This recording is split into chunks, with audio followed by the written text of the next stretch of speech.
அனைவருக்கும் வணக்கம்.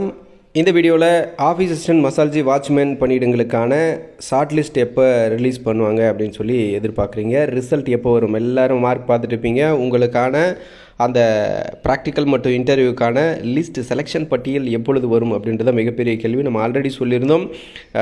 ஒரு மகிழ்ச்சியான செய்தி தான் வந்திருக்கு. நம்ம ஆல்ரெடி சொல்லியிருந்தோம் என்ன அப்படின்னாக்கா, இந்த வீக்கெண்டுக்கு இந்த சனி நேரில் ரிசல்ட் வருவதற்குண்டான வாய்ப்புகள் இருக்குது அப்படின்னு சொல்லிட்டு, அது சம்மந்தப்பட்ட உறுதிப்படுத்தப்பட்ட ஒரு மகிழ்ச்சியான தகவல் தான். அதை பற்றி தான் இந்த வீடியோவில் பார்க்க போகிறோம். என்ன அப்படின்னு பார்த்தீங்க அப்படின்னாக்கா, முக்கியமான விஷயம், ரொம்ப ரொம்ப ரொம்ப முக்கியமான விஷயம்.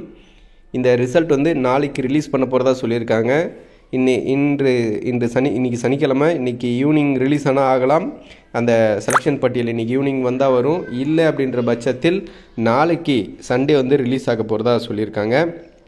So happy news. எல்லா நண்பர்களும் பார்த்தீங்க அப்படின்னாக்கா, இந்த எக்ஸாமுக்கான அந்த அப்டேட் ரொம்ப ரொம்ப டிலே ஆச்சு அப்படின்ற விஷயத்த சொல்லியிருந்தாங்க. இதில் குறிப்பாக இந்த ரிசல்ட், இந்த செலெக்ஷன் பட்டியல் பொறுத்தவரை என்னென்ன மாறுதல்கள் பண்ணியிருக்காங்க, தேர்வர்கள் கவனத்திற்குன்னு சில விஷயத்தை நான் சொல்லியிருக்கேன். அகைன் அதை மறந்துடாதீங்க. இந்த ஓஏ மற்றும் மசால்ஜி பணியிடங்கள், இந்த வாட்ச்மேன் பணியிடங்களை பொறுத்தவரை பார்த்தீங்க அப்படின்னாக்கா, தேர்வர்கள் நல்லா புரிஞ்சுக்கணும். என்ன விஷயம் அப்படின்னாக்கா, இதில் மட்டும் கேர்லெஸ்ஸாக இருந்தீங்கன்னா வேலை கிடைக்க வாய்ப்புகள் கம்மிங்க. அதனால் சொல்லிடுறேன். இப்போ பார்த்தீங்க, ஆஃபீஸ் அசிஸ்டன்ட் மசால்ஜி போன பணியிடங்களுக்கு 8th to 12th குவாலிஃபிகேஷன் தான் சொல்லியிருக்காங்க. அதுக்கு மேலே படிச்சிருக்கக்கூடிய நபர்கள் இதிலிருந்து ரிஜெக்ட் பண்ணுறதுக்கான வாய்ப்புகள் அவங்களுக்கு அதிகம். ஸோ அதனால் ரிஜெக்ட் பண்ணுறதுக்கான சான்சஸ் இருக்குங்க. ஆல்ரெடி பார்த்தீங்க அப்படின்னா 8th to 12th தான் இப்போ புது நோட்டிஃபிகேஷன் வந்திருக்கு. பழைய நோட்டிஃபிகேஷன் படி தான் நீங்களாம் உங்களை எடுக்க போகிறாங்க.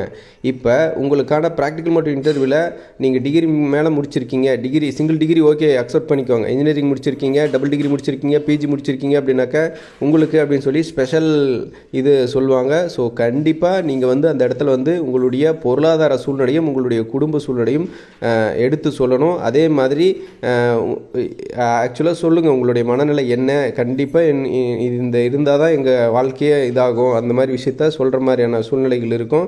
இந்த இன்டர்வியூவில் ப்ராக்டிக்கலில் நல்லா பர்ஃபார்ம் பண்ணுங்கள். கண்டிப்பாக வேலை உங்களுக்கு தான் உறுதியாக கிடைக்கும். ஸோ அதனால் பிஜி, டிகிரி, டபுள் டிகிரி இந்த மாதிரி முடிச்சிருக்கக்கூடிய நபர்களுக்கு தான் எக்ஸஸாக இந்த மாதிரியான புது விஷயத்த கொண்டு வர போகிறாங்க. ஸோ அதில் ஸ்ப்ளிட் பண்ணி வச்சுருக்காங்க. ஸோ இந்த மாதிரி தகவல்கள் தான் வந்திருக்கு. தேர்வர்கள் கவனத்திற்கு ரிசல்ட் இன்றைக்கி இல்லைனா நாளைக்கு வந்துடும். இன்றைக்கி நைட் வந்துடும், இல்லைனா நாளைக்கு உறுதியாக வந்துடும். தேர்வர்கள் கவனத்திற்கு மிஸ் பண்ணிடாதீங்க. ஸோ ரொம்ப கேர்ஃபுல்லாக இருங்க.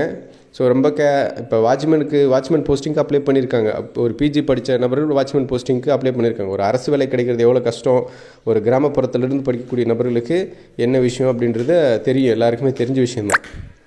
ஸோ அப்படி இருக்கும்போது அவர் ஒரு கிராமப்புறத்துலேயோ ஒரு ஏழை குடும்பத்தில் இருக்கக்கூடிய ஒரு நபரோ ஒரு பிஜி முடிச்சிருந்தா கூட எனக்கு வாட்ச்மேன் வேலை முக்கியம்தான் அப்படின்னு சொல்லி நினைக்கிறாரு. ஆனால் மேலே இருக்கக்கூடிய ப்ராக்டிக்கல் மற்றும் இன்டர்வியூ அட்டன் பண்ணுறவங்க பிஜி முடிச்சிருக்கான், இவர் வாட்ச்மேன் வேலையை செய்வாரா, திடீர்னு வெளியே போயிடுவார், அந்த மாதிரி யோசிப்பாங்க. கேட்டால் நீங்கள் உங்களுடைய சூழ்நிலையை புரிய வைக்கிற அதுக்கான கொஷின்ஸ் வரும். உங்களோட பற்றி சொல்லும்போது கண்டிப்பாக இந்த கொஷின் கண்டிப்பாக இருக்கும். உங்களுடைய பொருளாதார சூழ்நிலை, ஏன் வேறு வேலைக்கு ட்ரை பண்ணல, அந்த மாதிரி கேட்பாங்க. ஸோ அதனால் அதை மட்டும் புரிஞ்சுட்டு தெளிவாக பதில் சொல்லுங்கள். உங்களுடைய சூழ்நிலையை எக்ஸ்பிளைன் பண்ணுற பட்சத்தில் உங்களுக்கான வேலை அப்படின்றது உறுதி செய்வாங்க. அகைன் சொல்கிறேன், ரொம்ப ரொம்ப இம்பார்ட்டன்ட் அப்படின்றத மறக்காமல் புரிஞ்சுக்கோங்க. நன்றி.